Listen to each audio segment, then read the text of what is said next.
সজীব, আজও এই চরে বইয়ে আসোস? তোমাগো মতো শিক্ষিত পোলাপান যদি নদীর পানে চাইয়ে বেলা শেষ করে, তবে দেশটা চালাইব কেডা? দাদু, দেশ চালানের মানুষ মেলা আছে, আমাগো মতো সাধারণ মানুষের তো এইখানে জায়গা নাই। কত ইন্টারভিউ দিলাম, শেষমেশ ওই এক কথা, টেকা দাও, চাকরি নাও। নু- হরে বাজান, আমাগো সময় অভাব আসিল, কিন্তু বিবেকটা আসিল। অহন দেহি পেটে ভাত থাহায়, কিন্তু মনে শান্তি নাই। এই যে নদীটা দেখতাছস, এইটাও আমাগো মতো বেঈমান হয়ে গেছে, সব কাইরেমে। নদীর দোষ দিয়া লাভ নাই দাদু, মানুষের লোভ নদী থাইকাও বড়। বালি তুইলা তুইলা পারটাই শেষ করে দিল, আর আমরা হুদাই চেয়ে চেয়ে দেখি।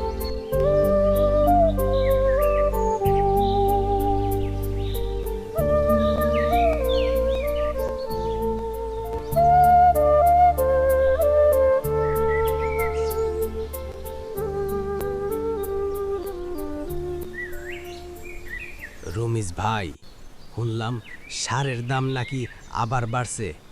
জমিতে বিষ দিমু না নিজে বিষ খামু, হেইডা ভাইবা পাইতাছি না। আরে কাশেম মিয়া, দাম তো বাড়বই, সিন্ডিকেট বুঝো না? অহন তো আমাগো কিছু করার নাই, তয় কানে কানে কই বেশি করে নিয়ে রাখো, পরে আরো বাড়বো। রমিজ ভাই, আপনারা তো খালি বাড়ার কথা কন, কৃষকের পকেটে যে টেকা নাই হেইডা কেউ কন না। কাশিম ভাইয়ের মায়েডার বিয়া ঠিক হইছে না? হ বাজান, ঠিক তো হইছে, কিন্তু পোলার বাপ দাবি করছে 5 লাখ টাকা আর বাইক। আমি গরিব মানুষ, কই পামু এত টাকা? মায়াডার কপাল বুঝি পুড়ল। সজীব ভাই, অহনকার জামানা হইল গিভ এন্ড টেক, কিছু দিবা কিছু নিবা। যৌতুক না দিলে ভালো পোলা পাইবা কই?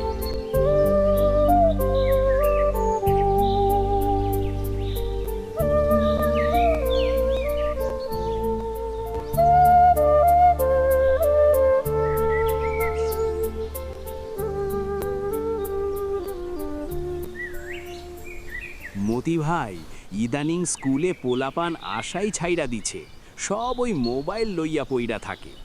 মাস্টার মশাই, আমাগো সময় তো হ্যারিকেনের তেল ফুরাইলে আমরা মন খারাপ করতাম, আর অহন নেট ফুরাইলে পোলাপান পাগল হয়ে যায়। শিক্ষা তো এখন শুধু সার্টিফিকেটে, মগজে কিছু নাই। শুধু পোলাপান কেন, বড়রাই বা কি করতাছে? দালালি আর দুর্নীতিতে গ্রামটা শেষ। সৎ মাইনুষের তো এখন ভাত নাই, যে যত বড় চোর তার তত সম্মান। এইটাই তো দাগ্য রে বাজান। ছোটবেলায় পড়তাম সততাই সর্বোৎকৃষ্ট পন্থা, অহন দেহি সঠতাই সর্বোৎকৃষ্ট পন্থা।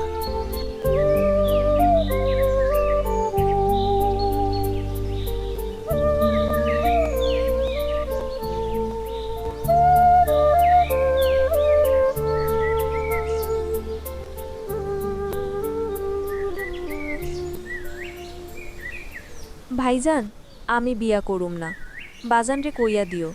আর আমার লাইগা বাজানের যেন জমি বেচা পথে বসন না লাগে। তুই পাগল হইছ সখিনা, বিয়া তো তোরে দেওয়ানি লাগবো। আমি শহরে যামু, রিক্সা চালাইয়া হইলেও তোরে টেকা পাঠামু। না ভাইজান, ওই টাকা দিয়া তুই তোর জীবন গড়। যারা টাকা দিয়া বউ কেনে তারা মানুষ না। আমি বরং কারো বাড়িতে কাম করুম, তাও এই যৌতুকের বিয়া করুম না। এই সমাজটা এত পচা কেন সখিনা? শিক্ষিত হইয়াও আমরা অসহায়। যেই চাকরিটা পাইলে তোরে যৌতুক ছাড়া বিয়ে দিতে পারতাম, সেই চাকরিটা নিয়ে নিছে এক নেতার অশিক্ষিত পোলা, টেকা দিয়া।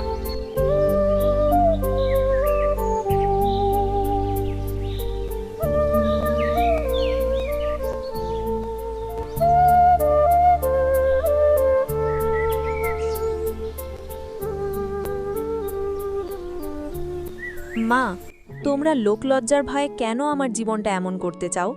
যৌতুক দিয়া বিয়ে দিলে কি আমি সুখে থাকবুম? তারা তো আরও টাকা চাইব।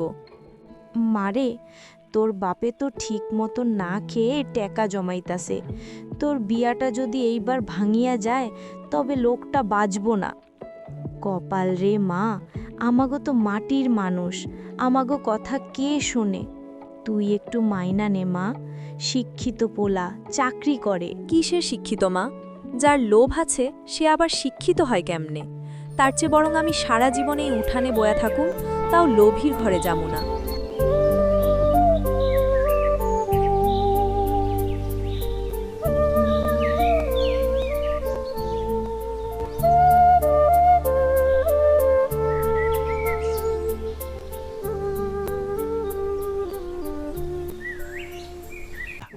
দাদু, সব শেষ হয়ে যাইতেছে না।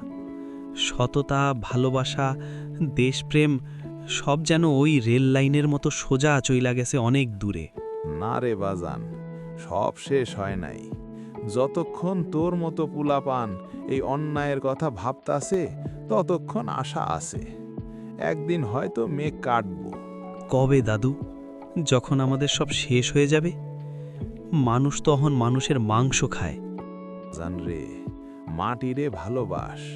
এই মাটি কোনো দিন ধোকা দেয় না, মানিসে দেয়। একদিন সব পাল্টাইব, তবে এই দিনটা হয়তো আমি দেখে যাইতে পারুম না। তুই থাকবি, তুই দেখে যাবি। মানুষের গল্প মাটিরে কাঁদায়, পেটে ভাত থাকলেও স্বপ্ন থেমে যায়। যৌতুক আর লোভে মানুষের মন ঝরায়, তবু মাটির হাসি আমাদের দিশা দেখায়। শিখো ভাই, লোভ আর অন্যায়ে হারাইয়া যাই না, সত্য আর সাহসে জীবন সাজাইয়া যায়। এ ভাই, চোখে অশ্রু, কণ্ঠে গান, আলুর দোষে দেখো আশা থামে না মান।